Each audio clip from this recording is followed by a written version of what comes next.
Hi friends, welcome to Swami's kitchen. நாம் இன்றைக்கி பார்க்க போகிற ரெசிபி வெஜிடபிள் ஃப்ரைட் ரைஸ். கடைகளில் தான் வாங்கணும்னு இல்லை, கடைகளை விட வீட்டிலையே சுலபமாக டேஸ்டியாக செய்யலாம். எந்த சாஸும் தேவையில்லை. இதே மாதிரி செய்து பாருங்கள். லஞ்ச் பாக்ஸுக்கும் எடுத்துகிட்டு போகலாம். இதை எப்படி செய்திடலான்னு பார்த்துருவோம். நான் 1 கப்பு பாஸ்மதி ரைஸ் எடுத்திருக்கேன். பாஸ்மதி ரைஸில் செய்தால் தான் கொஞ்சம் நல்லா டேஸ்ட்டாக இருக்கும். நம்ம சாதா சின்ன அரிசி இருக்கும் இல்லையா, அதுலேயும் செய்யலாம். பாருங்கள், இதை நல்லா கழுவி எடுத்துருங்க. கழுவி எடுத்து தண்ணி விட்டு ஊற வைங்க. ஒரு அரை மணிக்கூர் ஊறினா போதும். நம்ம அதுக்கடையில் காய்கறிகள் எல்லாம் நறுக்கி எடுத்துடலாம். பாருங்கள், இருக்கட்டு மூடி வச்சுருங்க. இப்போ நம்ம எல்லா காய்கறியும் நறுக்கின பிறகு தான் நம்ம அடுப்பில் தண்ணியை வைக்கணும். பாருங்கள், தண்ணி கொதிக்க நேரத்தில் நம்ம இந்த சாப்பாட்டுக்கு தேவையான அளவு உப்பு 1 டீஸ்பூன் போட்டிருக்கேன். அதில் 1 டீஸ்பூன் எண்ணெய். இது ரம்ப இலை. இது இல்லைன்னா ஒரு 4 புதினா இலையை போட்டுருங்க. இது இந்த ரம்ப இலை நல்ல வாசனையாக இருக்கும். பாருங்கள், இப்போ நல்லா கொதி வந்த உடனே நம்ம ஊற வச்ச அரிசியை போட்டுடலாம். குறைஞ்சது 20 நிமிஷமாவது ஊறி இருக்கணும் இந்த அரிசி. அப்படின்னா தான் நல்லா புலன்னு அழகாக இருக்கும் அரிசி. பாருங்கள், நல்லா கொதித்து வரட்டு. லேசாக முதல்ல கிளறி விட்டுருங்க, அடியில் பிடிச்சிடாமல். இப்போ நம்ம ஹை ஃப்ளேமில் வச்சு நல்லா கொதிக்க விட்டுறணும். பாருங்கள், நல்லா கொதி வந்ததும் அதுக்கு ஒரு மீடியம் ஃப்ளேமில் மாற்றி கொதி அப்படி நல்லா கொஞ்சம் வேகட்டு. நல்லா மலர்ந்து வேகணும் நல்லா. பாருங்கள், இன்னும் வேகலை, இன்னும் கொஞ்சம் நேரம் இருக்கணும். 3/4 பாகம் வெந்த உடனே நம்ம ஒரு 1/4 மூடி எலுமிச்சம்பழத்தை விட்டுறலாம். நம்ம சாஸ் எதுவும் உடலை, அதனால் கொஞ்சமாக புளிப்பு நாங்கள் அப்படி இருக்கும். அதனால் நீங்கள் எலுமிச்சம்பழம் 1/4 மூடி விட்டுருங்க. இந்த 1 கப்பு அரிசிக்கும். பாருங்கள், நல்லா வெந்து வரட்டு. பாருங்கள், இப்போ எடுத்து பாருங்கள், நல்லா மசிஞ்சு வரணும். நல்லா வெந்துட்டு ஏன்னா நம்ம உடனே வடித்து ஆற வச்சிடணும். நல்லா ஆறணும், அப்படின்னா தான் நல்லாயிருக்கும். இல்லைன்னா உடஞ்சிடும் அரிசி. பாருங்கள், இப்போ அடுப்பில் கடாயை வச்சு காஞ்சதும் 1.5 டேபிள் ஸ்பூன் எண்ணெய் விடுங்க. எண்ணெய் காஞ்சதும் ஒரு 10 பல் பூண்டை பொடியாக கட் பண்ணியிருக்கேன்.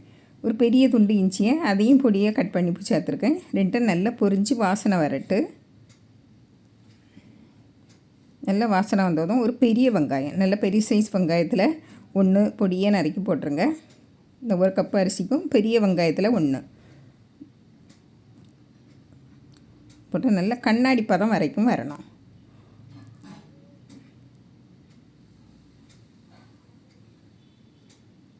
நல்லா வதக்கி விட்டுட்டு இந்த ரம்ப இலை இருந்து அதில் போட்டிருக்கேன். உங்களுக்கு இந்த நேரத்தில் வேணால் 2 புதினா இலை போட்டுருங்க. இந்த ரம்ப இலை கிடைக்கலன்னா புதினா இலை. இப்போ 2 பச்சை மிளகாயை பொடியை கட் பண்ணி, இதுதான் காரம். நமக்கு மிளகு பொடியும் இதுதான் காரம். அதனால் 2 பச்சை மிளகாய் உங்களுக்கு காரத்துக்கு தேவையான அளவு நீங்கள் போடுங்க. நல்லா வதக்கி விட்டுருங்க. இப்போ ஒரு 1/2 கப்பு நான் அந்த கேரட், 1/2 கப்பு பீன்ஸு, ஒரு 1/2 கப்பு முட்டைக்கோஸ். அது பெரிய கேரட்டில் 2 எடுத்து பொடியாக கட் பண்ணியிருக்கேன். அதே போல் 10-15 பீன்ஸ் இருங்க. நல்லா வதக்கி விட்டுருங்க. கொஞ்சம் அந்த காய்கறிக்கு தேவையான அளவு உப்பு போட்டு நல்லா வதக்கி விடுங்க. தண்ணி ஒன்றும் விடக்கூடாது. இந்த எண்ணெயிலே வதங்கி வரணும். நல்லா வெந்துடும் சீக்கிரமாக. பாருங்கள், இப்போ மூடி வச்சு நீங்கள் வேக வைங்க. மீடியம் ஃப்ளேமில் வச்சு வேக வைங்க. வெந்து வரட்டு. ஒரு கேரட் எடுத்து நீங்கள் நசுக்கி பார்த்தீங்கன்னா வெந்தது தெரியும். இப்போ இதில் குடமிளகா, அதாவது இதையும் கொஞ்சமாக போட்டு, இது தேவையான போடுங்க, இருந்தால் போடுங்க, இல்லைன்னா வேண்டாம். சீக்கிரமாக வெந்துடும் அதுவும். பாருங்கள், இப்போ இதில் 4 இலை போல் புதினா இலை போட்டிருக்கேன். அது கண்டிப்பாக போடுங்க, இருந்தால் போடுங்க, இல்லை வேண்டாம். இல்லை ரம்ப இலை இருந்தால் ரம்ப இலையை போடுங்க. அப்படி போட்டுட்டு இல்லை 3/4 பாகம் வெந்திருக்கணும் இது காய்கறி எல்லாம். அப்படின்னா தான் நம்மளுக்கு கடிக்கும்போது செம்மையாக இருக்கும். இப்போ நம்ம உதிரியாக வடித்து ஆற வச்ச ரைஸை போட்டுருங்க. போட்டுட்டு மெதுவாக கிளறி விடணும்.